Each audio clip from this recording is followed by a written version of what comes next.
serta selawat dan salam marilah kita mohonkan semoga tercurah kepada baginda Nabi Muhammad sallallahu alaihi wasallam sebagai uswah dan qudwah hasanah buat kita semua.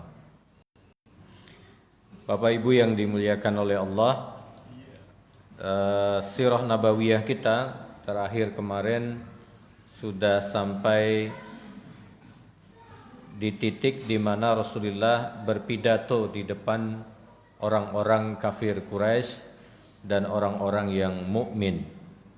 Jadi selesai Nabi Muhammad salat di dalam Ka'bah, tapi belum keluar dari Ka'bah, Nabi Muhammad meletakkan tangannya di dinding antara pintu Ka'bah. Kalau di bawahnya itu namanya multazam.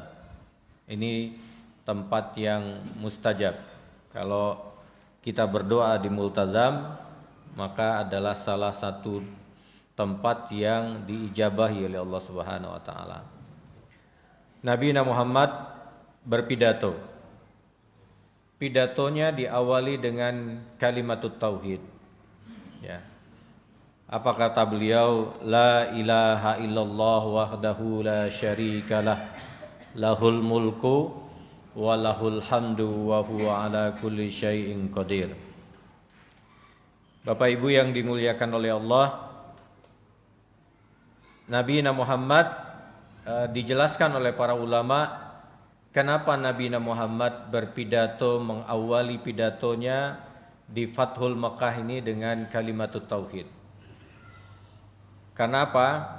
Karena Nabi Muhammad sesadar-sadarnya bahwa nabi-nabi sebelum Nabi Muhammad, nabi itu kan jumlahnya hampir 240 ribu, Pak. Jadi yang sering disebut itu sekitar 315. Yang kita kenal 25. Kalau kita melihat bagaimana Nabi Sulaiman ketika meminta kepada pasukannya, siapa di antara kalian yang bisa memindahkan istana Ratu Balqis? Maka iblis menawarkan diri dengan waktu yang sesingkat-singkatnya. Dan ternyata iblis ditanting oleh seorang yang alim, seorang waliullah, tapi tidak disebutkan siapa namanya. Beliau mengatakan kepada Nabi Sulaiman, sebelum engkau mengejipkan matamu wahai Sulaiman, maka istana itu akan pindah di istanamu ini, insyaallah. Maka ternyata benar apa yang dilakukan oleh Nabi Sulaiman alaihissalam. Setelah itu Nabi Sulaiman sujud di hadapan Allah Subhanahu wa taala sambil mengucapkan hadza min fadli rabbi.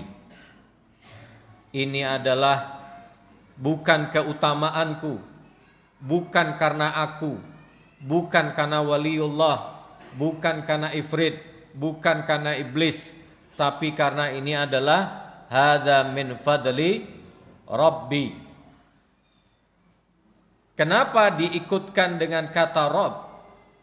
Kalimat yang sama, ya Rabbi, itu dipakai oleh Zulkarnain. Kemarin kita bahas di Masjid Baitul. Ketika Zulkarnain akan menumpahkan besi panas di tembok yang dibangun oleh Zulkarnain, setelah itu beliau mengatakan, hadza rahmatum mir Rabbi. Apa kata Zulkarnain? Ada yang mengatakan Zulkarnain ini adalah nabi. Nabi juga adalah seorang rasul. Tapi apakah Zulkarnain itu nama asli atau tidak, sampai saat ini tidak ada yang tahu. Tapi hanya dilihat dari ayat-ayat yang berbicara tentang Zulkarnain di surat Al-Kahfi, menunjukkan bahwa Zulkarnain adalah seorang nabi dan seorang rasul. Tapi ingat, kalimat yang diujarkan oleh Zulkarnain adalah kalimat rahmatum min rabbi. Ini adalah rahmat Tuhanku. Dan sampai hari ini Pak, dijelaskan dalam hadis bahwa Ya'juj dan Ma'juj yang dikurung oleh Zulkarnain itu ketika dia menggali sampai sore hari ada lubang sebesar ini. Setelah itu mereka istirahat, besok kembali lagi dan lubang itu sudah ditutup oleh Allah Subhanahu wa taala.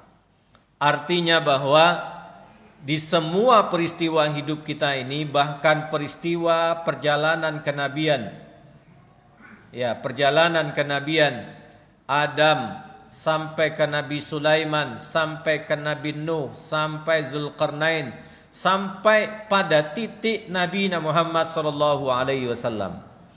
Kalimat yang sama dan irama yang sama diujarkan oleh baginda Nabi Muhammad, bahwa Fathul Mekkah bukan karena beliau. Beliau mengatakan la ilaha illallah wahdahu la syarikalah, lahul mulku wa lahul hamdu wa huwa ala kulli syai'in qadir. Hal yang sama diajarkan oleh baginda Nabi Muhammad sallallahu alaihi wasallam kepada Fatimah Zahra. Ketika Fatimah dalam kondisi sulit seorang anak Nabi, ekonominya susah. Kalau anak presiden, bukan presiden yang di sini, ekonominya susah, sehingga Nabi mendatangi beliau, mendatangi Fatimah Zahra. Apa kata Nabi? Maukah aku ajarkan kepadamu yang lebih baik daripada itu? Karena Fatimah itu dilihat Nabi sedang menggiling gandum, Mbak. Menggiling gandum, seorang anak Nabi sedang menggiling gandum. Nabi melihat dari pintu itu sudah tidak tahan sebenarnya. Seorang ayah melihat seorang anak perempuan satu-satunya sedang menggiling gandum untuk dua cucunya Hasan dan Husain. Hasan ini adalah cucu Nabi yang wajahnya hampir sama dengan baginda Nabi Muhammad sallallahu alaihi wasallam. Kata Rasulullah kepada Fatimah, wahai Fatimah, maukah engkau aku jadikan penggilinganmu itu seperti mesin otomatis gitu? Ya kayak kita mesin giling otomatis lah. Padahal itu dari batu dari batu. Dan Allahul Qadar, batu itu berputar Pak sendiri, seperti mesin cucinya ibu-ibu itu. Ya. Kalau kan pakai tangan nah ini enggak mutar sendiri. Setelah selesai ditanya oleh Rasulullah sallallahu alaihi wasallam, maukah engkau aku tunjukkan sesuatu yang lebih berharga daripada itu? Mau ya Rasulullah.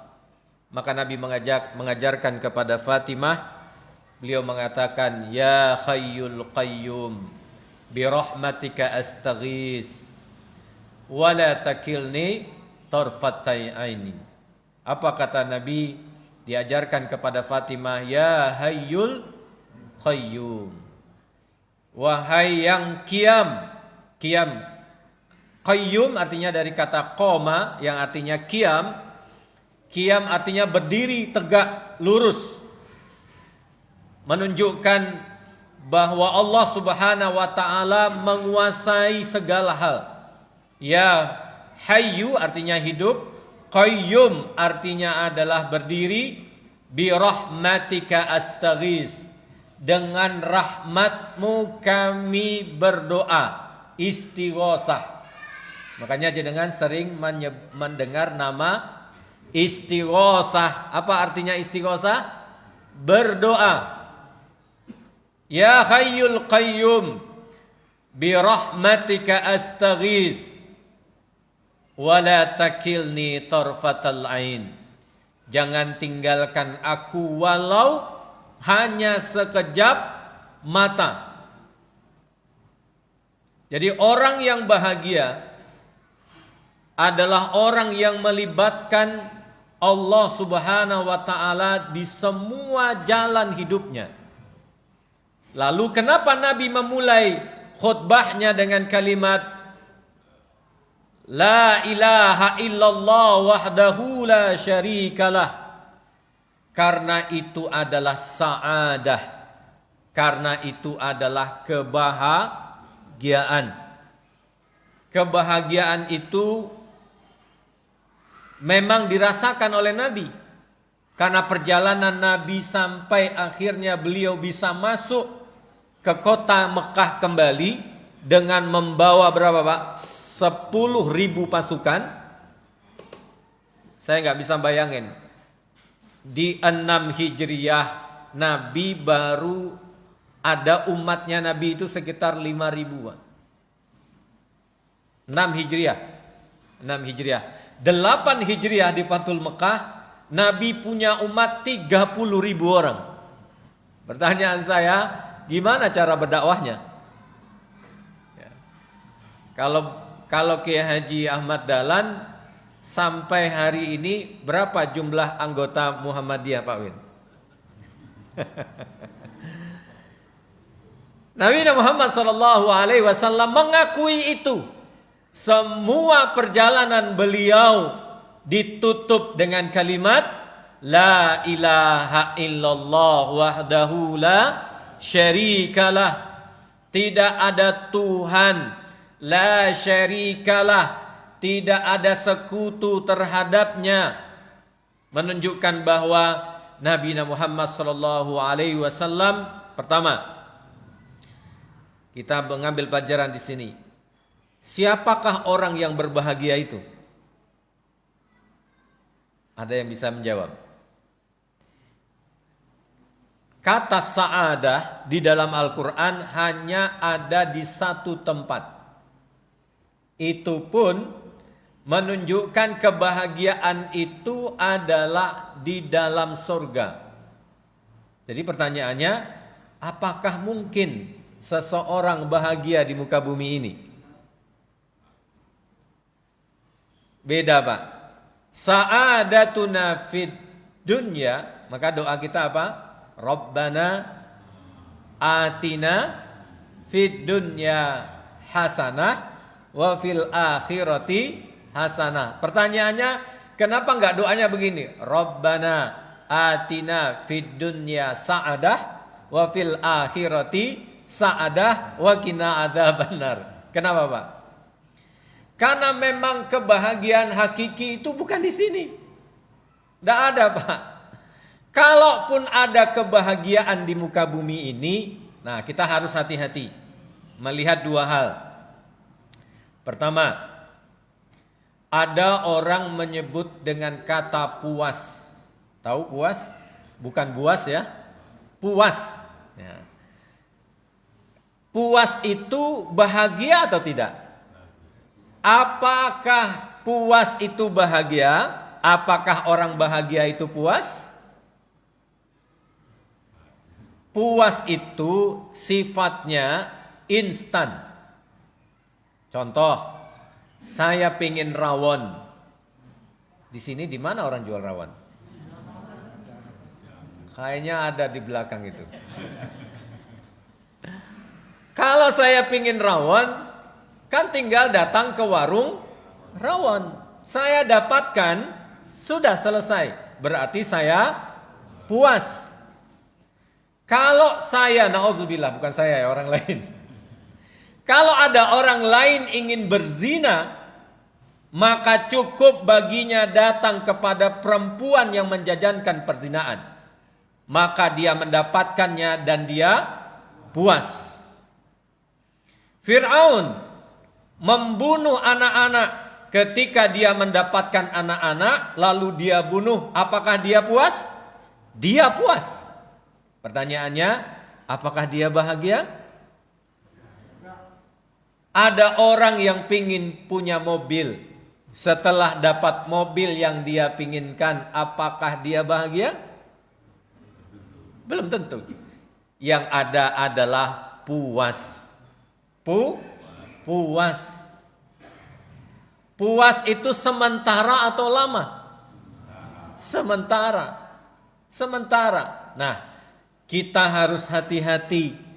Jangan-jangan hidup kita ini hanya menyelesaikan kepuasan. Yang kita ingin selesaikan apa? Puas. Dan puas itu tidak ada selesainya. Tidak ada ujungnya. Mau di posisi manapun, Pak. Rektor, setelah rektor mau jadi bupati. Setelah jadi bupati, jadi gubernur. Setelah jadi gubernur, jadi presiden. Saya contohkan.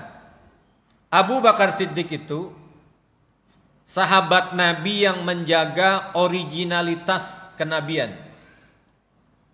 Dia menjaga hukum-hukum yang Nabi tegakkan di antara umat. Suatu ketika Abu Bakar Siddiq ini, kan beliau ini pedagang, Pak. Tiap hari berdagang, pagi berdagang, sore berdagang. Sampai orang-orang itu bertanya, "Wahai Abu Bakar, jenengan ini kan khalifah, ngurusin kami. Lah sampean tiap hari berdagang, terus siapa yang ngurusin kami?" Kata umatnya waktu itu. Kata Abu Bakar, "Lah kalau aku nggak berdagang, terus gimana keluargaku?" Kata Abu Bakar Siddiq. Nah, para sahabat itu bersepakat. Begini Abu Bakar, setelah kami musyawarahkan, jenengan boleh mengambil gaji dari Baitul Mal. Awalnya Pak, Abu Bakar Siddiq tidak mau. Coba, kira-kira ada wakil presiden, wakil rakyat, presiden, gubernur yang nggak mau gaji? Kata Abu Bakar, "Enggak, saya enggak mau." Katanya. "Tapi wahai Abu Bakar, engkau ini adalah imam. Kalau engkau jadi imam, imam tidak ada di depan, itu bukan imam namanya." Akhirnya Abu Bakar mikir, Pak, lama beliau mikir. Setelah itu beliau datang ke sahabat. "Ya sudahlah, aku mau, tapi secukupnya." Secukupnya. Oke, akhirnya dikirimlah gandum dan sebagainya ke rumahnya Abu Bakar Siddiq. Kata Abu Bakar Siddiq, "Cukup gandum saja." Suatu ketika di pertengahan bulan, Abu Bakar Siddiq terheran-heran, di rumahnya kok ada buah-buahan. Ini melanggar perjanjian. Ya, melanggar perjanjian. Ditanya oleh Abu Bakar ke istrinya, "Dari mana ini?" katanya. Coba bayangkan, Pak. Bapak-bapak sering nanya enggak ke istrinya, "Ini dari mana ini?" Apa, Pak? Rawan nih. Mangga ini datang dari mana ini? Saya tuh kadang agak khawatir juga. Karena di pintu rumah saya itu sering digantungi apa gitu kan. Yo mangga, yo apa. Tidak ada catatannya, tidak ada tulisannya apakah itu halal atau haram. Saya juga bingung, ini dikonsumsi halalkah atau tidak. Akhirnya saya konsultasi ke seorang ustadz. "Boleh Ustadz dimakan itu?" Saya bilang kan. "Kalau sudah menggantung di depan rumah boleh," katanya. Halal katanya. Nah, kita lanjutkan yang tadi ya. Lalu ditanya ke istrinya oleh Abu Bakar, "Kamu dapatkan dari mana ini?" Kata istrinya, "Dari Baitul Mal dikirimkan buat kita 1 karung gandum untuk 1 bulan ya Abu Bakar Siddiq." Nah, ini istrinya. "Setelah saya hitung-hitung, 1 hari itu kita perlu 5 genggam gandum," kata istrinya. "Lalu saya hanya masak 2 genggam gandum sehari. Yang 3 genggam gandum ini saya simpan. Nanti di pertengahan bulan seperti ini, yang 3 kali 15 itu, kan 3 genggam ya, 3 kali 15 itu aku jual di pasar dan aku belikan buah untuk kesehatan dirimu wahai Abu Bakar. Kira-kira Abu Bakar apa sifatnya, apa sikapnya? Kalau kita kan Pak, oh berarti kamu pintar. Iya kan? Pintar mengatur makanan di dapur. Marah Pak Abu Bakar Siddiq. Kamu kenapa tidak lapor dari awal bahwa kita cukup dengan 2 genggam, bukan 5 genggam. Kembalikan yang 3 genggam itu. Coba bayangkan Pak. Ini yang disebut di dalam dakwah namanya hawayiyatut ta'sil. Nah, Abu Bakar masih menjaga originalitas sebagai seorang pemimpin setelah baginda Nabi Muhammad sallallahu alaihi wasallam. Pertanyaan saya, apakah Abu Bakar Siddiq tidak bahagia? Apakah Abu Bakar Siddiq tidak puas? Bapak Ibu yang dimuliakan oleh Allah, bahagia itu di mana letaknya? Di hati. Bukan di mulut, bukan di tenggorokan. Bahagia itu letaknya di hati. Ketika Abu Bakar Siddiq bermohon kepada Allah Subhanahu wa taala, apa permintaan Abu Bakar Siddiq? Bahwa kalimat yang diujarkan oleh Allah, inna huwallazi anzala sakinata fi qulubil mu'minin. Itu kalimat awalnya apa? Inna fatahna laka fatham mubina. Itu terkait dengan Fathul Mekah Pak, yang khutbah Nabi tadi itu. Nabi mengatakan la ilaha illallah wahdahu la syarikalah, lahul mulku wa lahul hamdu wa huwa ala kulli syai'in qadir. Orang yang bisa bahagia adalah ketika seseorang menyandarkan dirinya kepada Allah Subhanahu wa taala. Kalau kita masih bersandar kepada manusia, maka siap-siaplah untuk kecewa. Ya. Maka puas itu, kalau orang mencari kepuasan dari manusia, tepuk tangan manusia, sorak-sorai manusia, yang dia cari bukan kebahagiaan, tapi yang dia cari adalah kepuasan. Orang yang mencari kepuasan, yang lelah adalah dirinya sendiri. Tapi orang yang mencari kebahagiaan, karena kebahagiaan itu munazzal, diturunkan. Siapa yang menurunkan? Allah. Huwallazi anzala sakinata fi qulubil mu'minin. Dia yang menurunkan kebahagiaan itu di hati orang-orang yang beriman. Jenengan tadi sholat maghrib, maka jenengan datang dengan kebahagiaan. Walaupun peristiwa yang Allah tetapkan tentang kita masing-masing ini berbeda. Ya, ada yang sedang batuk, ada yang sedang pilek, ada yang masih bujang, ada yang sedang mencari istri, ada yang sedang punya masalah. Datang ke masjid ini dengan ragam peristiwa dan keadaan. Ketika dia berwudu, maka niat wudu itu dimulai dari kapan, Pak? Nah, saya ingin tanya, jenengan mazhabnya Syafi'i atau Majlis Tarjih? Kalau Syafi'i, saya mulai dari Syafi'i. Kalau Syafi'i, niat itu dimulai ketika rukun sholat itu dimulai. Apa rukun sholat? Rukun wudu. Membasuh muka atau tangan? Membasuh muka ya. Lupa. Kalau Imam Syafi'i dimulai dengan rukun awalnya. Rukun awalnya. Maka Nabi mengatakan bahwa kebahagiaan seseorang ketika dia berwudu, ketika dia mulai membasuh rukun pertamanya. Berlanjut, dan berlanjut. Allah tidak hanya menyiram dari sisi tubuhnya, tapi Allah menyiramnya dengan kalimat apa tadi? Huwallazi anzala sakinata fi qulubil mu'minin. Allah yang menurunkan hati orang-orang yang mukmin. Jadi orang mukmin kebahagiaannya tidak hanya ketika dia mendapatkan nikmat, bahkan ketika dia mendapatkan kesusahan, dia juga bahagia. Contohnya siapa?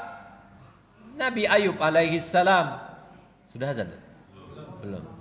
Nabi Ayub alaihi salam 15 tahun sakit, tapi Masya Allah, apa kata Nabi Ayub alaihi salam? Laqad massani ya Rabbi. Aku itu hanya disentuh oleh Allah Subhanahu wa taala. Jenengan kalau disapa oleh seorang alim, dia datang ke rumah panjenengan, Masya Allah ya, datang ke rumah orangnya alim, orangnya taat, bahagia atau tidak? Bahagia. Apalagi itu orang alim yang kita harap-harap ingin bertemu dengannya. Ya, saya berharap-harap bertemu dengan seorang yang alim misalnya. Tapi Masya Allah, Allah pertemukan. Dan dia datang ke rumah kita. Bahagia atau tidak bahagia? Bahagia. Bahagia. Karena bahagia itu Allah turunkan. Sehingga apa? Ketika kita berwudu, ya, ketika kita berwudu dan setelah kita berwudu, Allahumma ja'alni minat tawwabin wa ja'alni minal mutatahhirin. Puncak kebahagiaan seseorang adalah ketika dia mengakui dia hambanya Allah dan Allah Subhanahu wa taala adalah Tuhannya. Maka Nabi mengatakan apa kalimatnya tadi? La ilaha illallah wahdahu la syarikalah, lahul mulku wa lahul hamdu wa huwa ala kulli syai'in qadir. Kalau Nabi Ayub tadi hanya bilang, aku hanya disentuh oleh Allah. Kalau didatangi seorang ulama, kita merasa senang. Apalagi laqad massani ya Rabbi, aku sedang disentuh oleh Allah. 15 tahun sakit, tidak pernah berdoa Pak. Harapannya dengan sakitnya dia disentuh oleh Allah. Maksudnya disentuh itu didekati oleh Allah. Coba bayangkan, padahal sakit. Kita sakit gigi, ya doanya panjang, ya sampai berhari-hari.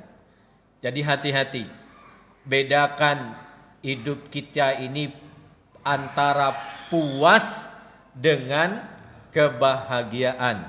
Kalau bahagia itu adalah hasil, ya, bukan proses.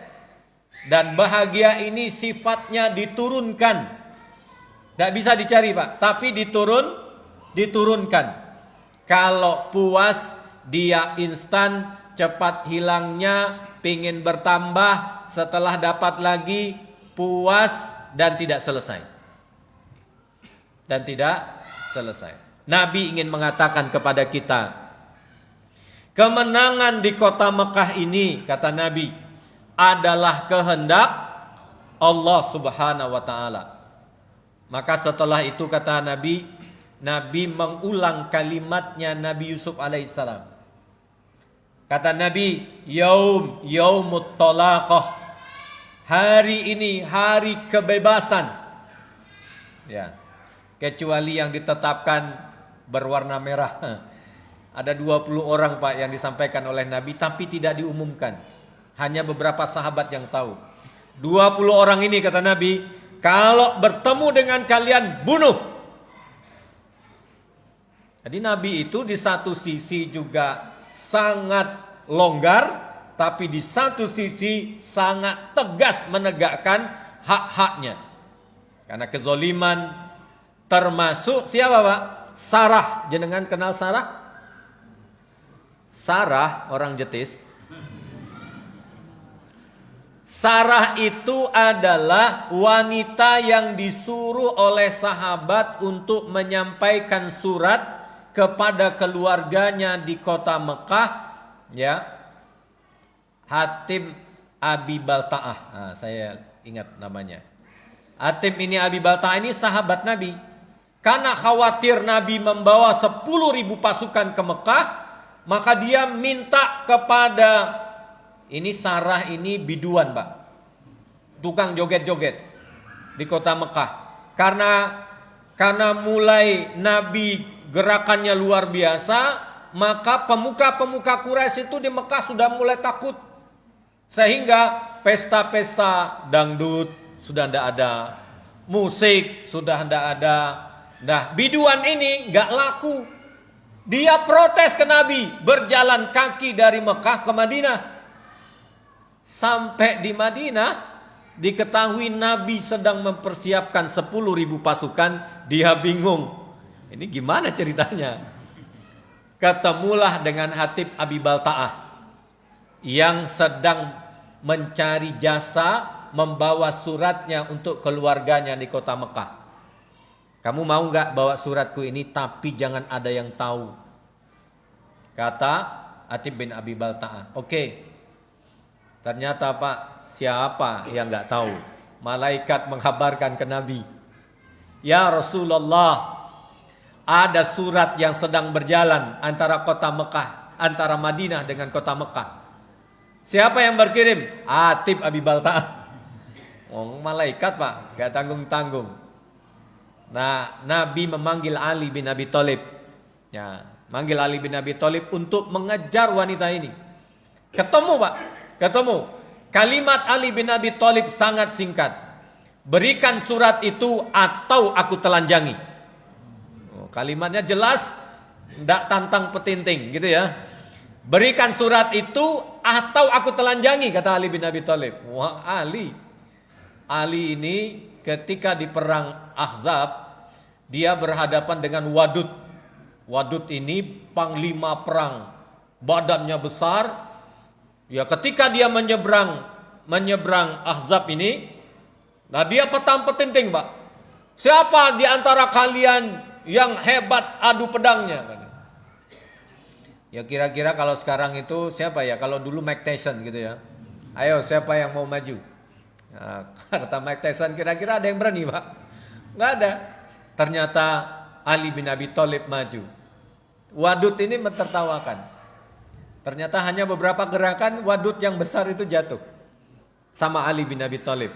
Wanita ini Pak tahu persis bagaimana Ali bin Abi Thalib memotong kepalanya Wadud. Sehingga ketika dibentak oleh Ali bin Abi Thalib, tidak ada lagi, keluarkan surat itu. Nah, akhirnya diberikan ke Nabi. Sarah ini pengkhianat. Bagi Nabi tidak ada alasan bagi pengkhianat. Bertemu dengan pengkhianat, maka potong kepalanya. Yang paling senang ketika itu siapa Pak? Umar bin Khattab. Apa kata Umar? Ya Rasulullah, serahkan kepada saya. Nah, serahkan. Untungnya Pak, Hindun, istrinya Abu Sofyan itu masuk Islam. Kalau tidak, selesai. Siapa lagi yang menombak? Hamzah, ya, yang menombak Hamzah. Ikrimah lari ke Sudan. Kota Mekah ketika itu menegangkan. Nama-nama yang dibantai di tempat sudah keluar.